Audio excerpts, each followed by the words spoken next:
ګرانو دوستانو، نن په دې ویډیو کې تاسو ته در زده کوو چې څه رقم د غټ موبایل سکرین بدلولی سو، په کومه طریقه باندې راخیږي. دغه یوه طریقه ده، موږ دغه رقم سکرین ګرموو په دغه هیټګن ماشین باندې. البته دا په څو شیانو باندې ګرمولی سو. په دغه ماشین یې ګرمولی سو، هغه خپل د سکرین سپریټر ماشین لري، په هغه یې ګرمولی سو، او بل د ګیس په ډبه باندې لا ګرمولی سو. خبره دا ځای دی چې دغه هیټګن ماشین د اکثره مستریانو سره سته یا د ځینې خلکو سره سته. نو دغه طریقه اسانه ده، په دغه خاطر باندې په دغه باندې را جلا کوو. دا ماشین اوس چالانده دی، موږ یوه خوا بله خوا او بله خوا ګرموو تر څو دغه ځایونه ګرم سي. او دغه بیک بټنان دي شا او مخ ته چې ځي، که دغه بټنان هم را جلا کوو هم باید سکرین ګرم کوو. ګوره اوس سکرین څه نه څه ګرم سو. وخت چې دا ډېر ګرم سي بیا را جلا کوو.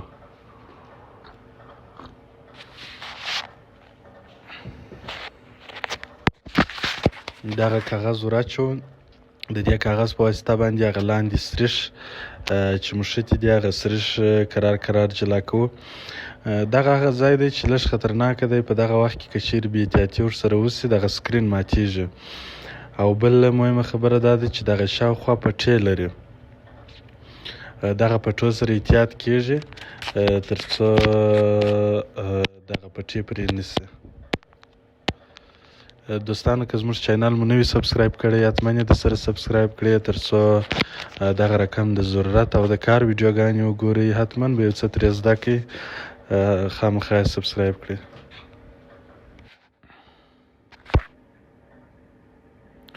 نو دغه ځایو سره یو څه احتیاط کوو. دا بغلونه یې دي، دلته باید سکرین او ګیلاس نشي سره جلا. سکرین او ګیلاس باید یو ځای سره جلا سي. دغه بټنان یې دي، دلته د بټنانو پټه ده، د دې سره هم احتیاط کوو. دغه پر دغه ځای باندې د بټنانو پټه ده، دلته د کاغذ زور لوړې خواته کوو تر څو دغه د پټه ونه شکېږي، پرې نه سي. همدغسې کرار کرار مخ ته ځو. دغه د سکرین پټه دلته باید پاته نه سي، شکېږي.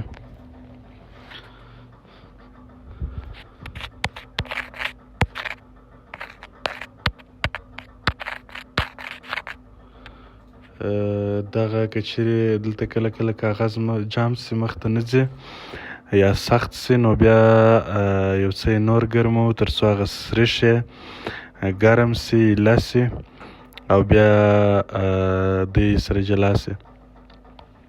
دوستانو، که چیرې مو دغه لوړ ماډل موبایلانو خلاصولو طریقه نه زده، هغه زموږ یوټیوب چینل تعقیب کړئ.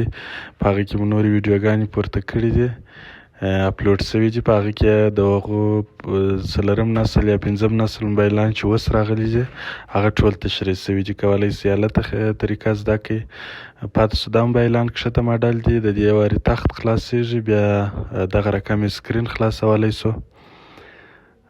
نو دلته احتیاط کوو، ډېر احتیاط کوو چې دغه پټۍ باید پرې نه سي، سکرین باید مات نه سي. البته دا سکرین مات دی، صرف مو غوښتله چې تاسو ته طریقه در وښیو. خو که جوړ سکرین یې احتیاط ډېر مهم دی چې بیا ماتېږي. دا طریقه ده، په دغه ډول باندې جلا کولی سو.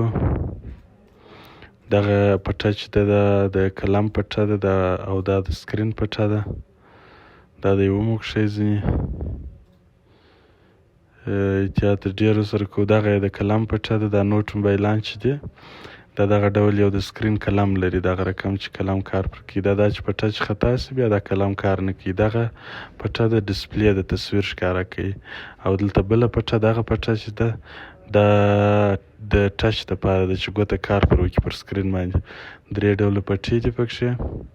دغه بیک بټن دی، دا کله کله مشتری وایي زما موبایل کې دغه بټنان کار نه کوي، نو هم به موږ سکرین کاږو، سکرین به ترې وباسو، بیا به دغه پټه خلاصوو. دا پټه دا رقم راخیږي،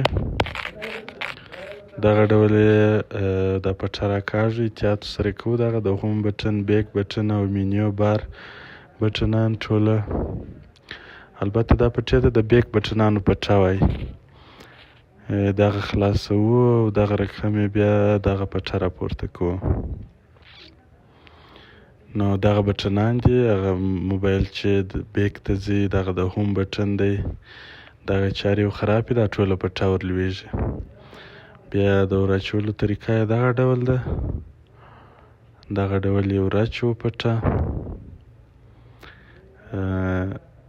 طریقه یې ډېره ساده ده، ډېره هوسا ده، صرف هغه د لاس صفایي غواړي او احتیاط غواړي. دغه بټنانو شان یې باید ورک نه سي تر څو دغه ځای بیا خالي پاتېږي.